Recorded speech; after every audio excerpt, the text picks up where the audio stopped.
bom, galera? Tá entrando no ar a nossa segunda edição desta quarta-feira, como sempre, com muitas informações para vocês. Então já chega, ó, deixando o dedo no like no começo do vídeo, que me ajuda bastante. Tá chegando pela primeira vez aqui no canal, por favor, já se inscreva, ative o sininho das notificações e, claro, sigam minha conta pessoal lá no Instagram, beleza? Dito isso, vamos aí começar as informações, mas só antes, lembrando aos senhores, você que é bom de palpite, corre na PagBet. Nós somos a mais democrática do país, porque com apenas R$1 você está apto a apostar na PagBet. É isso mesmo, com apenas R$1 você pode fazer sua fezinha. Além disso, você tem atendimento 24 horas por dia humanizado, cadastro simples e desburocratizado, e nossas transferências são feitas através de Pix. Não à toa o nosso bordão na PagBet é acertou, tá pago, via a agilidade das nossas transferências. Além disso, você tem o famoso jogo do Aviator, o jogo do aviãozinho, que é uma modalidade diferente de apostas para você se divertir, beleza? PagBet, parceira do canal Futebolaço, o link tá aqui, ó, no primeiro comentário fixado do vídeo, clique, cadastre e comece a apostar.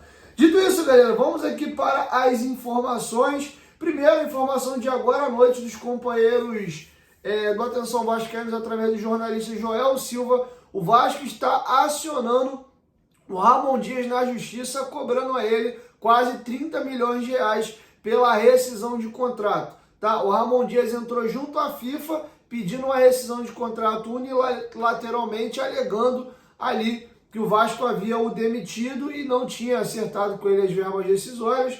E aí, com isso, ele foi pedir essa situação para poder conseguir ser treinador do Corinthians. O Vasco foi acionado pela FIFA para se defender, o Vasco fez sua defesa. E agora, após esse posicionamento do Ramon Dias, o Vasco faz o contragolpe. O Vasco colheu o depoimento dos funcionários e jogadores que estavam presentes no vestiário e presenciaram tudo para poder mover a ação. Além de ter pego o Vasco de calça arriada, essa postura do Ramon Dias, ao chegar do Corinthians na apresentação, o Ramon Dias sentou-lhe a marimba no Vasco, inclusive dizendo que ficou aí 8 meses sem ter contato com ninguém da 777, e ninguém do Vasco o procurou depois que ele saiu. O Pedrinho, na primeira entrevista que ele deu, ele desmentiu, falou que uma das primeiras coisas que ele fez após chegar foi contactar o Emiliano para entender a situação do pai dele. Então fica aí essa guerra de narrativa. Fato é que, assim como o Ramon Dias, agora o Vasco também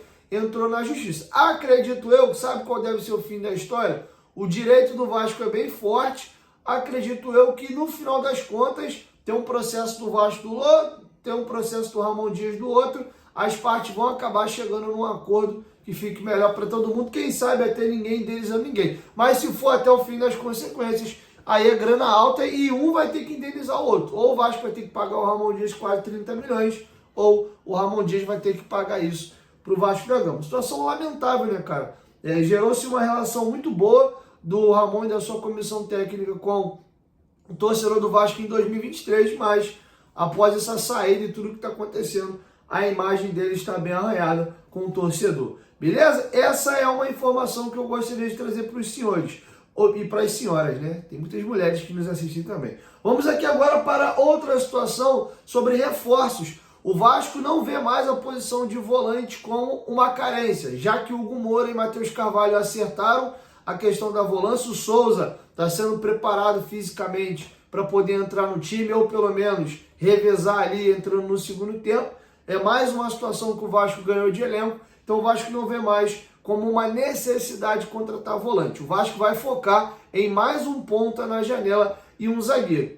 Ideal é chegar a 2 reforços. Pode ser até que pinte mais do que isso, mas a ideia é trazer um zagueiro e um ponta, tá bom? Então essa aí é a situação sobre janela de transferências. E eu gostaria de falar para vocês agora sobre mercado.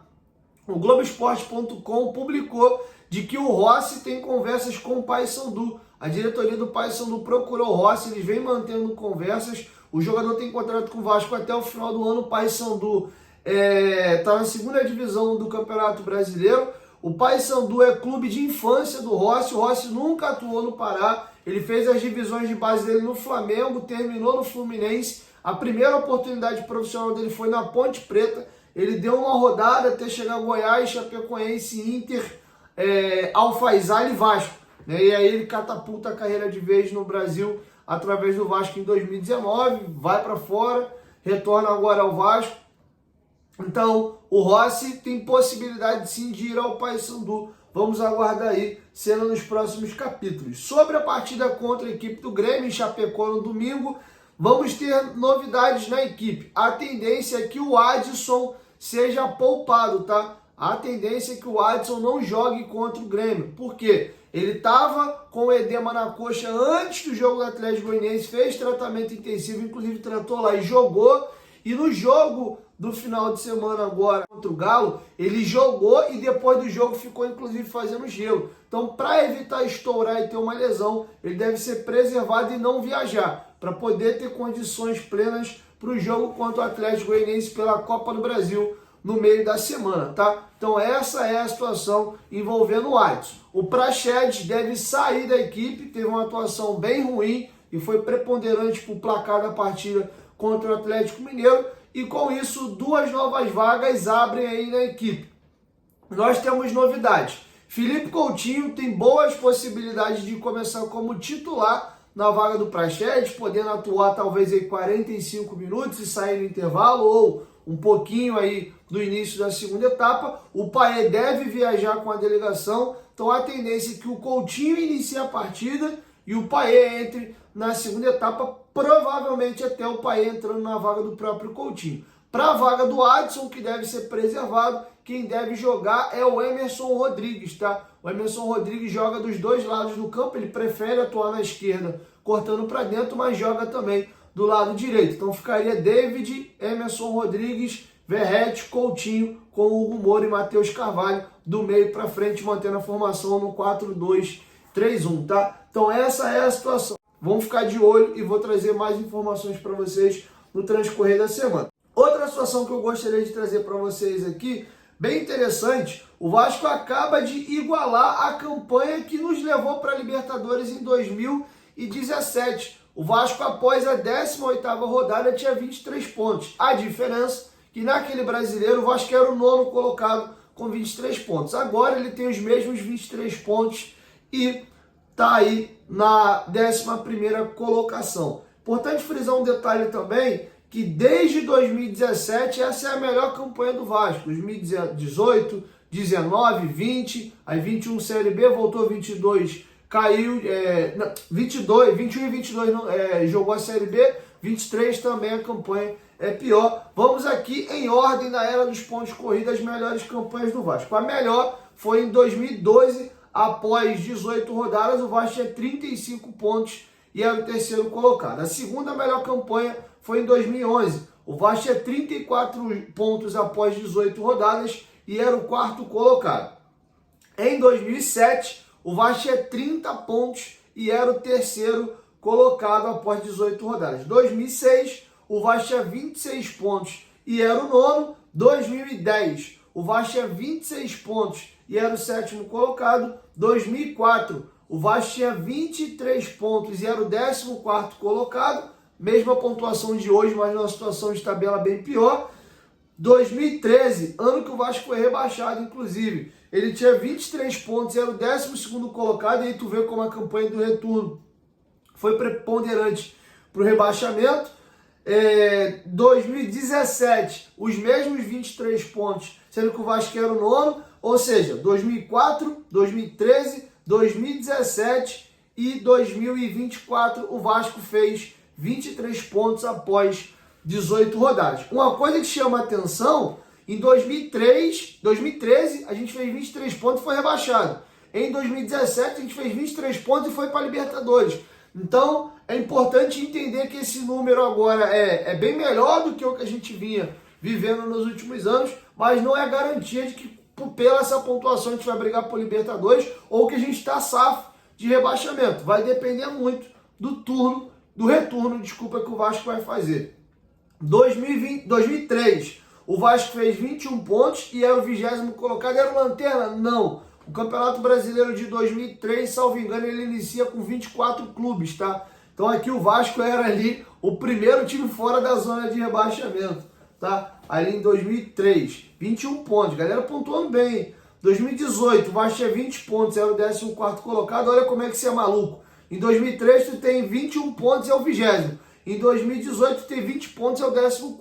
Tá vendo como é que é muito relativa essa pontuação de ano para ano? 2019, que o Vasco fez até um campeonato sem sustos. Ele tinha 20 pontos, era o 15º colocado. 2020, campanha de rebaixamento. Nós tínhamos 20 pontos e era o 18º colocado. 2005, 15 pontos, era o 19º. 2008, nós tínhamos 19 pontos e éramos o 15º, também ano de rebaixamento.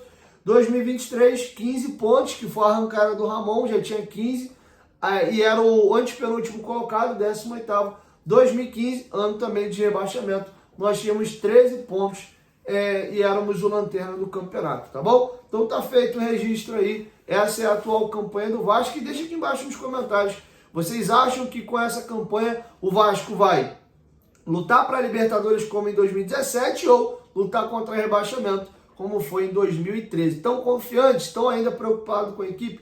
Vamos resenhar. Para finalizar um comunicado, eu vi que algumas pessoas comentaram aí que o site da Betfair está fora do ar. Eu, inclusive, não estou conseguindo acessar também a minha própria conta aqui. Algum problema houve, mas fiquem tranquilos, tá? Eu já entrei em contato lá com o meu gerente da Betfair. Lembrando que a Betfair é uma empresa inglesa, o gerente da minha conta ele é português, mora em Malta, então tem uma diferença enorme de fuso horário, mas ele me deu um feedback, mesmo de madrugada, para eles lá, né, à noite aqui no Brasil, falou que já entrou em contato com o suporte, vai me dar uma posição amanhã pela manhã para saber o que aconteceu. Fiquem tranquilos, porventura alguém teve algum probleminha, me manda e-mail, eu respondo, tá? A Betfair é a maior bet do planeta, tem Ronaldo Fenômeno e Rivaldo como garotos de propaganda e Vasco Cruzeiro como patrocinadores patrocinados aqui no Brasil. Então calma, fica tranquilo. Algum probleminha houve, mas algo que vai ser resolvido, tá? Então provavelmente amanhã eu trago para vocês a posição sobre o que aconteceu aí. Eu também tô sem essa informação, tô aguardando o retorno para passar para vocês, beleza? Então é isso. 1, 2, 3, futebolaço. Tamo junto, família. Qualquer momento de volta, nós tamo junto. Valeu, fui!